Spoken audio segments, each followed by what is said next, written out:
कच्चे कर्मचारी हैं 1,20,000, इनको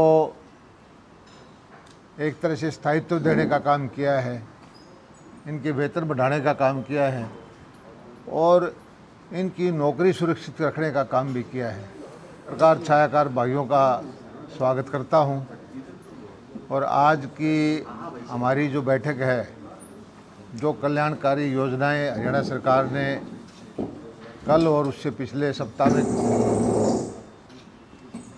की है, उसके बारे में चर्चा करने का आज विषय है। कल बहुत अच्छी घोषणा की, फैसला किया सरकार ने कि जो कच्चे कर्मचारी हैं 1,20,000, इनको एक तरह से स्थायित्व देने का काम किया है, इनके वेतन बढ़ाने का काम किया है और इनकी नौकरी सुरक्षित रखने का काम भी किया है। पहले ये कर्मचारी ठेकेदारों के माध्यम से होते थे, इनका पीएफ भी नहीं कटता था, घपले होते थे, नौकरी की कोई भरोसा नहीं था। हमने जो HKRN के माध्यम से इनको समायोजित किया और सभी को वेतन भी बढ़ाया, सबका पीएफ कटता है, सबका एक रेगुलर हिसाब किताब है, घोस्ट कर्मचारी नहीं है, तो इससे घपले होने बंद हुए और कर्मचारियों को सुरक्षा मिली। दूसरा जो फैसला किया, तीज के दिन हमारे जो BPL परिवार हैं उनकी बहनों को 500 रुपये में सिलेंडर देने का, 48 लाख के आसपास ये परिवार हैं। हर महीने जो इनको सिलेंडर देंगे, इससे जो गरीब आदमी का चूल्हा है उसको, बहनों को सुविधा मिलेगी। और सबसे बड़ा जो फैसला किया हमने पिछले हफ्ते ही कि हरियाणा पहला प्रदेश बना है जो MSP जितनी भी फसलों की देश में घोषणा होती है सबको खरीदने का हमने फैसला किया। हालांकि 2 फसलें ऐसी हैं, खोपरा नारियल का, और एक फसल और थी जो हमारे यहाँ पैदा नहीं होती, लेकिन हरियाणा सरकार का फैसला ये है कि कोई भी फसल अगर किसान बोएगा उसको हम MSP पे खरीदेंगे। इससे पहले भी 14 फसलें हरियाणा खरीदता था जो देश में सबसे ज़्यादा थी, और विपक्षी पार्टी जो किसान आंदोलन के दौरान किसानों का हितकारी बनने का ढोंग करती थी, चाहे उसमें कांग्रेस पार्टी हो, चाहे उसमें आम आदमी पार्टी हो, वो अब चुप हैं। वो कोई अपनी सरकारों में घोषणा नहीं कर रही कि पंजाब की सरकार भी इस तरह से खरीदेगी या जहां कर्नाटक में कांग्रेस की सरकार है वो भी खरीदेगी। सिर्फ किसानों को भड़का करके वोट लेने का काम करते हैं। किसानों के हित में काम अगर वो कर रहे हैं तो जिस तरह से हरियाणा सरकार ने फैसला लिया है उसी तरह से उनको फैसला लेना चाहिए।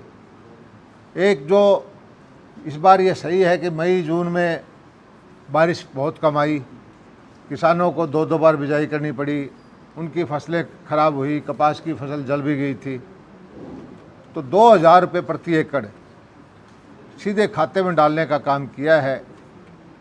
किसानों से हमने प्रार्थना की है कि वो पोर्टल पर 15 अगस्त तक चढ़वा दें।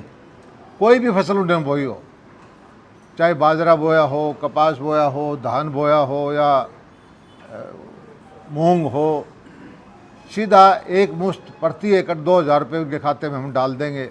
हरियाणा में लगभग 80 लाख एकड़ में खेती होती है, 80-82 लाख, तो 1,600 करोड़ रुपए सीधे खाते में ये जाएगा।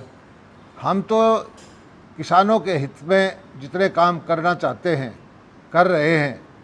कोई सरकार किसी भी पार्टी की हो हमारा मुकाबला नहीं कर पाई, लेकिन दुर्भाग्य ये है फिर भी हमारे प्रदेश को किसान आंदोलन के नाम पर दूसरे प्रदेशों से आकर के विपक्षी पार्टियों के बहकावे में, उकसाने में जो हमारे माहौल को ख़राब करते रहे हैं। मैं ये कहना चाहता हूँ कि वो सरकारें हमारा अनुसरण करें, जो फैसले हमने किए हैं वो लागू करके दिखाएं, और हमने एक तरह से MSP का देने का जो काम किया है ये किसान के लिए बहुत ही बड़ा हितकारी काम है। इसके अलावा भी आपने देखा होगा किसान के लिए 10 साल से हमने खाद के रेट लगभग वही रखे हैं। यूरिया का कट्टा 2400-2600 रुपये तक का आया, 266 रुपये में हम देते रहे हैं। बिजली का रेट हमने पिछले 10 साल से नहीं बढ़ाया। ट्यूबवेल पे लगभग 7,000 करोड़ रुपए की सब्सिडी हम देते हैं। माइक्रो इरिगेशन पे 85% हम सब्सिडी देते हैं। दक्षिण हरियाणा के अंदर हमने टैंक बनाने की योजना लेके आए, तालाब खेत के अंदर बन के 85-90% सब्सिडी उसकी दी। फसलें खरीदने का काम हमने किया और जो जो किसान हित के काम कर सकते थे, बागवानी की योजनाएं हैं। और भिवानी ज़िले के अंदर तो मैं कहता हूं कि सारे प्रोजेक्ट, चाहे वो चौधरी चरण सिंह कृषि विश्वविद्यालय का प्रोजेक्ट है, गोकुलपुरा में आया, हमारे महाराणा प्रताप यूनिवर्सिटी का प्रोजेक्ट है वो बावनाली खरकड़ी में आया हुआ है, मछली पालन का उत्तर भारत का सबसे बड़ा प्रोजेक्ट गरवा गांव में आया हुआ है, जो लुवास यूनिवर्सिटी है उसका सबसे बड़ा प्रोजेक्ट बहल में आया हुआ है। गिगड़ाऊ के अंदर आज 7-8 जिलों के किसान आते हैं, आप चल के देखो कितना जागृति किसानों में आई है कि वो सब्जियों की खेती की तरफ आकर्षित तो है। भिवानी ज़िले के अंदर पहले पॉली हाउस, नेट हाउस नहीं होते थे, हज़ारों की संख्या में वो लगे हुए हैं। पशुपालन की योजनाएं हम ज़बरदस्त लेके आए हैं। पिछले हफ्ते ही हमने गौशाला आयोग की मीटिंग की, गौ माता के लिए अपना बजट बढ़ाया और प्रति जो गाय का पैसा डाला उसकी भी राशि हमने बढ़ाई है। ग्रामीण भारत के अंदर रहने वाला चाहे किसान हो चाहे मजदूर हो, हर वर्ग के लिए हम ज़ोरदार काम कर रहे हैं और हमें पूरा भरोसा है कि हमारा ये ग्रामीण भारत है, ग्रामीण हरियाणा है, किसान वर्ग है, मजदूर वर्ग है, ये इन चीज़ों को ध्यान में रख के हमारा समर्थन कर रहा है। और जो कमज़ोर तबका है उसके लिए भी बहुत सारी योजनाएं हम लेके आए। सबसे पहले तो मोदी जी की जो स्वास्थ्य की कार्ड बनवाए। पिछले दिनों हमने जो गरीब भाई थे, 86 लाख परिवारों को 1000 किलोमीटर तक की सफ़र की योजना, उसके कार्ड बनवाए एफपी कार्ड के नाम से।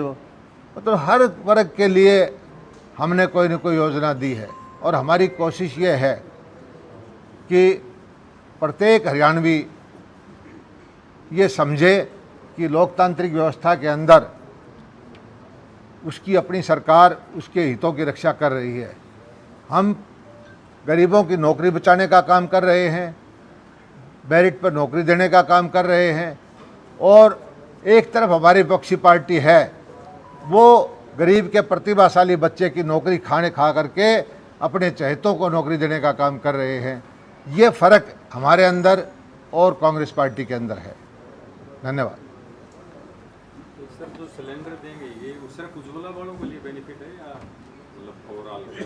नहीं, कॉमर्शियल को तो पहले भी कॉमर्शियल रेट लगता है, ये तो जो बीपीएल है उज्ज्वला वाले 48 लाख परिवार है उनको दे रहे हैं 1,80,000 के। बीपीएल का बोल दिया 1,80,000, 48 लाख परिवार है।